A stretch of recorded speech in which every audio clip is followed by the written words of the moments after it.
प्रिय दर्शकों नमस्कार, मैं हूं आचार्य श्रीधर खांडल और आप देख रहे हैं अध्यात्म जिज्ञासा चैनल का विशेष कार्यक्रम।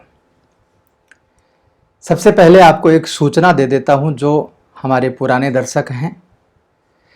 अभी फिलहाल कुछ ही दिनों पहले YouTube की तरफ से हमें एक नोटिफिकेशन प्राप्त हुआ है, एक ईमेल प्राप्त हुआ है जिसके थ्रू YouTube ने हमें कहा है कि आप दोनों चैनल पर एक ही टॉपिक पर बात न करके किसी अन्य टॉपिक पर बात कीजिए। तो यदि आपको ज्योतिष से संबंधित कोई भी जानकारी चाहिए, ग्रहों के परिवर्तन से रिलेटेड कोई जानकारी चाहिए या और समस्त जानकारियों के लिए जो इंडियन एस्ट्रोलॉजी पर आधारित हों, उनके लिए हमारा दूसरा चैनल है। यदि आपने अब तक सब्सक्राइब नहीं किया है तो nakshtraved.com हमारा चैनल है, उसको जाकर के आप सब्सक्राइब कर सकते हैं। ज्योतिष की संपूर्ण जानकारियां आपको उस चैनल पर प्राप्त होंगी। और अध्यात्म जिज्ञासा, जिसका नाम अब तक आचार्य श्रीधर खांडल था चैनल का, जिसको अब बदल करके हमने अध्यात्म जिज्ञासा रखा है, यानी अब इसके ऊपर व्रत और जितने भी प्रकार के उपाय होते हैं, चाहे किसी भी ग्रह का दोष हो उसका उपाय हो, चाहे कोई व्रत उद्यापन की कथा आदि हो, या आपके जो भी प्रश्न हो अपने धर्म से संबंधित, उन सभी के बारे में इस चैनल पर हम चर्चा करेंगे। यानी एक जानकारी जो बहुत विशेष है इंडियन एस्ट्रोलॉजी, उसकी जानकारी आपको nakshtraved.com चैनल पर मिलेगी। और अध्यात्म जिज्ञासा, जिसको आप अभी देख रहे हैं, इस चैनल पर आपको अध्यात्म, धर्म आदि से रिलेटेड सभी जानकारियां प्राप्त होंगी। तो यदि इस चैनल को आपने सब्सक्राइब नहीं किया है तो इसको भी कर लीजिए। आगे आने वाले समय में बहुत अच्छी जानकारियां आपको प्राप्त होने वाली है। और यदि ज्योतिष की जानकारी आप चाहते हैं, कुंडली का विश्लेषण चाहते हैं, तो उस चैनल पर जाकर के उसको सब्सक्राइब भी आप कर सकते हैं। तो चलिए आगे बढ़ते हैं। और आज मैं एक विशेष उत्सव की जानकारी लेकर के आपके पास आया हूं। और इस उत्सव में क्या क्या करना चाहिए, कौन से ऐसे उपाय हैं जिनको करने से कर्ज से मुक्ति मिल जाए, आर्थिक लाभ प्रतिदिन हमारे परिवार को मिलने लग जाए, और खास करके जिनका विवाह नहीं हो पा रहा है उनके लिए विवाह के योग बन जाए। तो ये शुभ दिन है जल झूलनी एकादशी, जिसको पद्मा एकादशी कहते हैं, वामन एकादशी भी कहते हैं, डोल एकादशी भी कहते हैं, बहुत सारे उसके नाम हैं। तो इस एकादशी के बारे में विशेष चर्चा करेंगे और 5 ऐसे उपाय आपको बताने वाला हूं जिन उपायों को इस एकादशी के दिन करने से बहुत ही जबरदस्त अच्छे परिणाम आपको मिल सकते हैं। भाद्रपद महीने के शुक्ल पक्ष की एकादशी पद्मा जल झूलनी एकादशी आती है और उसका व्रत भी हमारे भारतवर्ष में लगभग सभी वैष्णवों के द्वारा किया जाता है, चाहे वो किसी भी प्रांत के हो। इस बार यह एकादशी 29 अगस्त 2020 यानी सोमवार को आ रही है। मध्य प्रदेश, उत्तर प्रदेश, हरियाणा, राजस्थान आदि प्रांतों में इसको डोल ग्यारस के नाम से भी जाना जाता है। इस एकादशी के दिन भगवान विष्णु और लक्ष्मी जी का श्रृंगार करके खूबसूरत डोले में सजा करके यात्रा निकाली जाती है। पास के ही किसी जल प्रपात या जल स्रोत पर जाकर के भगवान का जल विहार करवाया जाता है। भगवान के वस्त्र आदि को साफ किया जाता है और पुनः उसी डोले में विराजमान होकर के भगवान मंदिर में आ जाते हैं। इसलिए इसको डोल ग्यारस भी कहते हैं। राजस्थान के कुछ इलाकों में इस एकादशी को भगवान विष्णु और लक्ष्मी जी का श्रृंगार करके जल विहार भी करवाया जाता है। इसको पद्मा एकादशी भी कहते हैं और वामन एकादशी भी कहा जाता है। शास्त्रों में इस एकादशी का बहुत ही ज़्यादा महत्व बताया गया है। खासकर जो वैष्णव हैं, जिन्होंने शंख चक्र आदि धारण किया है, जिन्होंने गुरु मंत्र लेकर के गुरु उपासना पूर्वक भगवान की पूजा आराधना जो करते हैं, उनको एकादशी का व्रत अवश्य करना ही चाहिए।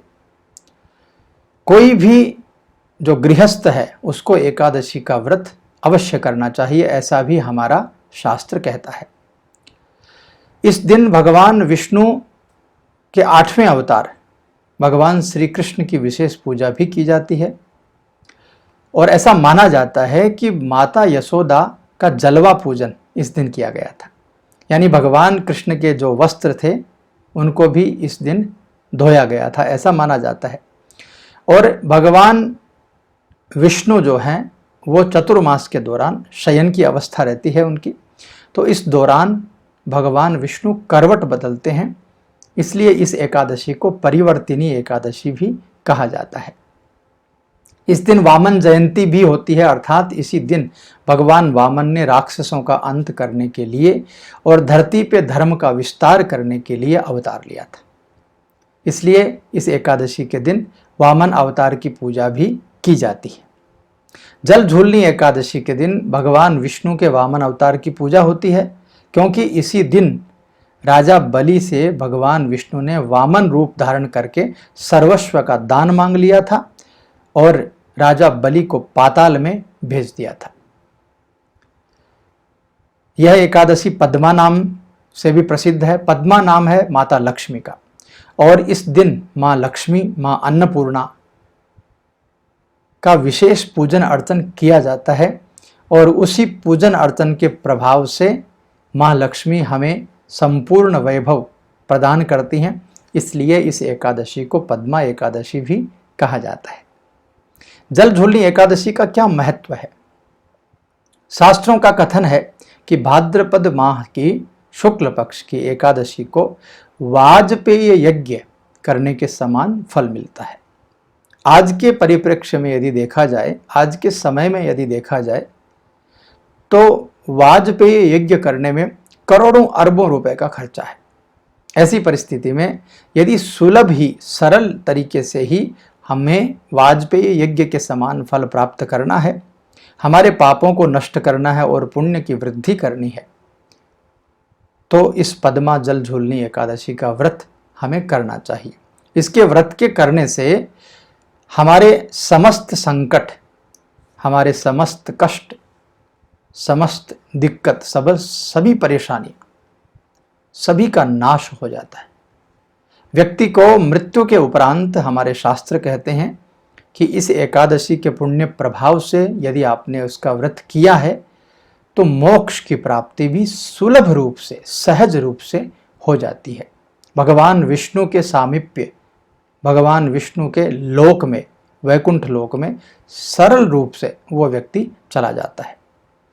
और इस धरातल पर यदि रहता है तो जीवन में मान सम्मान, पद प्रतिष्ठा, धन धान्य आदि की वृद्धि के लिए, सफलता के लिए, बहुत से लोग कहते हैं इतनी मेहनत करते हैं फिर भी कोई सफलता नहीं मिलती, क्योंकि समय समय पर जो भगवान के व्रत उपवास आदि हैं उनको करना चाहिए, तभी जाकर के हमें ग्रहों का पुण्य प्रभाव भी प्राप्त होगा। इस दिन भगवान की पद्मा जल झूलनी एकादशी का व्रत करने से, पारायण करने से माँ लक्ष्मी की कृपा भी जबरदस्त रूप से बन जाती है। आर्थिक लाभ होता है, कर्जे से मुक्ति मिलती है, अविवाहित पुरुष या महिलाओं का विवाह होता है।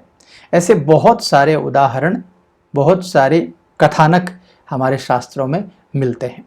तो आइए, वीडियो को ज़्यादा लंबा नहीं करूँगा, बताता हूँ आपको 5 ऐसे उपाय जिनको करने से कर्ज से मुक्ति मिल सकती है, जीवन में आर्थिक लाभ प्राप्त किया जा सकता है, अविवाहितों का विवाह हो सकता है, जीवन के समस्त कष्टों को दूर करके, समस्त परेशानियों को दूर करके, खास करके यदि शारीरिक कोई परेशानी है, स्वास्थ्य को लेकर के कोई दिक्कत है तो वो दूर हो सकती है। पहला उपाय, जीवन में आर्थिक लाभ प्राप्त करने के लिए इस जल झूलनी एकादशी के दिन भगवान विष्णु के मंदिर में एक साबूत श्रीफल, श्रीफल कहते हैं नारियल को, बिना तोड़ा हुआ श्रीफल ले जा करके और भगवान के चरणों में अर्पित करना चाहिए। और उस श्रीफल को भगवान के चरणों में अर्पित करने के पश्चात उसको तोड़ करके उसका प्रसाद हमें ग्रहण करना चाहिए। ये एक उपाय है। दूसरा उपाय, यदि आपको बार बार कर्ज लेने की नौबत आ जाती है, बार बार ऐसी प्रॉब्लम आ जाती है जिसकी वजह से कर्जा आपका निकलता ही नहीं है, लाख कोशिश करने के बावजूद भी कर्जा उतार नहीं पा रहे हो, तो इस एकादशी के दिन पीपल के पेड़ की जड़ में थोड़ी सी शक्कर लेकर के जाइए और जल लेकर के जाइए। थोड़ी शक्कर पहले पीपल की पेड़ की जड़ में चढ़ाइए, उसके बाद उसके ऊपर थोड़ा सा जल अर्पित कीजिए। शाम के समय करना है। और पीपल के पेड़ के नीचे एक दीपक भी जलाना है घी का। यदि ऐसा आप करते हैं संध्या के समय, गोधूली वेला के समय, तो कर्ज लेने की जो नौबत है वो बार बार आपको नहीं आएगी। और यदि कोई कर्ज आपने लिया हुआ है तो उसको चुकाने में बड़ी आसानी आपके लिए बन जाएगी। तीसरा उपाय बताता हूं। इस एकादशी की रात्रि में अपने घर में या किसी विष्णु भगवान के मंदिर में जाकर के 100 बत्ती वाला एक दीपक बनाइए, जिसमें 100 धागे जैसी बत्तियां बनी हो, और उसको रात भर घी डाल करके जलाना चाहिए। रात भर जागरण करना चाहिए, भगवान विष्णु की आराधना करनी चाहिए। जबरदस्त रूप से आर्थिक उन्नति होने लगती है। व्यापार में यदि कोई दिक्कत है, कोई परेशानी है, किसी प्रकार का कोई भी बंधन है तो वो दूर हो जाता है। यदि कर्जा लिया हुआ है तो कर्जा उतरने लग जाता है और जीवन में सुख, सौभाग्य, संपत्ति सब कुछ प्राप्त होने लग जाता है। चौथा उपाय बताता हूं आपको। इस एकादशी के दिन भगवान विष्णु का पूजन करके कुछ सिक्के उनके सामने रखिए। उन सिक्कों को अभिमंत्रित करिए। दूध, दही, घी, शहद, चीनी आदि से स्नान करवा करके भगवान विष्णु के समक्ष उनके चरणों में वो सिक्के रख दीजिए। और उसके बाद पूरी पूजा होने के पश्चात, आरती होने के पश्चात, भगवान का प्रसाद समझ करके उन सिक्कों को एक रेशमी लाल कपड़े में बांध करके अपने पर्स या तिजोरी में रख लीजिए। ऐसा माना जाता है, ऐसी मान्यता है कि ऐसा जो करता है, भगवान का प्रसाद समझकर उन सिक्कों को जो अपनी तिजोरी में या पर्स में रखता है, उसको भगवान कुबेर को आदेश देकर के उसके धन धान्य की भंडार भर देते हैं। पांचवा उपाय, जिन भी युवक और युवतियों का विवाह नहीं हो पा रहा है, उनके लिए इस एकादशी के दिन विष्णु भगवान की पीले पुष्प से पूजा करनी चाहिए। भगवान का पीले पुष्पों से श्रृंगार करना चाहिए। उन्हें सुगंधित पीला चंदन अर्पित करना चाहिए और बेसन से बनी हुई पीली मिठाई का भोग लगाना चाहिए। शीघ्र विवाह की कामना करिए। ऐसी पूजा करने के पश्चात जबरदस्त रूप से अच्छे प्रभाव आपको प्राप्त होंगे और आपके विवाह में किसी भी प्रकार का कोई अटकाव यदि आ रहा है तो वो भगवान विष्णु अवश्य दूर करेंगे। पद्मा जल झूलनी एकादशी के दिन यह 5 उपाय आप करके देखिए। आपको अपने जीवन में बहुत सारी सुख समृद्धि प्राप्त होगी। शास्त्र विधि से यदि करेंगे तो बहुत ही अच्छे फल मिलते हैं, ऐसा हमारा मानना है और ऐसा शास्त्रों का कहना है। तो मित्रों, बताइएगा यह कार्यक्रम आपको कैसा लगा, और ऐसे ही अच्छे जानकारी वाले कार्यक्रम आपको देखने हैं तो चैनल को सब्सक्राइब ज़रूर कर लीजिएगा। ज्योतिष से संबंधित कोई भी जानकारी चाहिए तो हमारा द्वितीय चैनल नक्षत्रवेद.com, उसको जाकर के भी आप सब्सक्राइब कर सकते हैं। तो इस वीडियो में बस इतना ही। मिलता हूं आपसे अगले कार्यक्रम में। तब तक के लिए नमस्कार।